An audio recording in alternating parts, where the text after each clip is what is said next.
특히 인생 경륜이 많은 나이가 지긋하신 분이나 노학자들은 평범한 삶이란 이렇게 말하는 분이 많았습니다. 순리대로 사는 삶, 물 흐르듯이 사는 삶, 이게 평범한 삶이에요. 물 흐르듯이. 사람도 거스르지 않고 세상 사는 처세도 거스르지 않고 가진 능력이나 내 생각에 무리함도 없이 그것마저도 거스르지 않고 사는 것. 세상 사람들이 이렇게 애매모호한 순리대로 살자고 하는 사람들이 존경을 받아요. 왜냐하면 어느 한쪽으로 치우치지 않는 중간 어디쯤에 균형을 잡고 있는 듯한 순리대로 살자.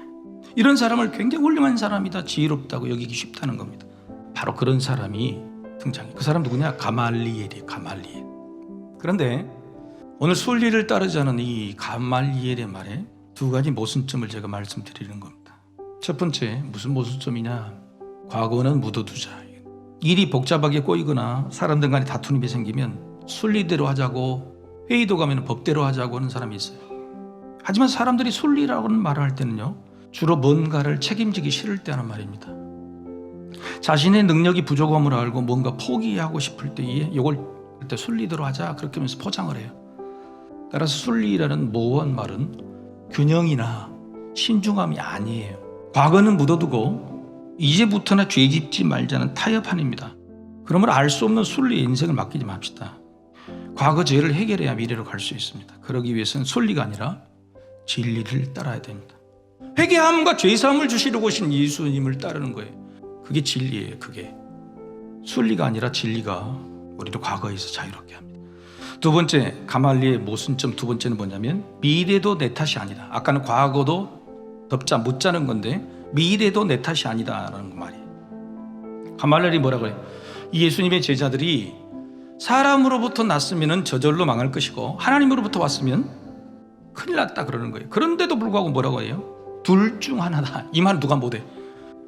근데 둘 중 하나다 그러면 굉장히 현명한 것처럼 보여요. 이것은요, 무책임한 정도가 아니라 아주 무모한 말이에요. 도박이면 도박이에요. 되면 좋고 안 되면 말고.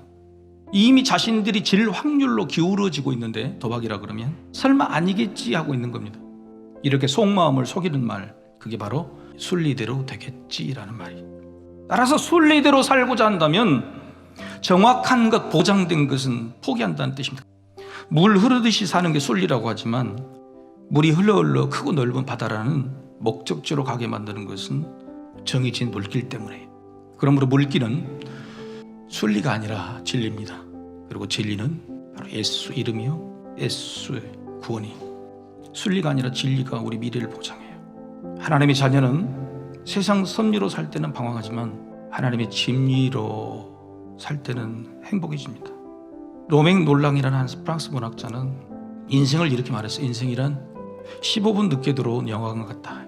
사람은요 15분 늦게 들어왔다 인생에 있어. 그래서 15분이 뭐가 있었는지 어떻게 지나간지 모르고 그걸 찾으려고 노력하는데 그 줄거리 계속 영화는 못 보고.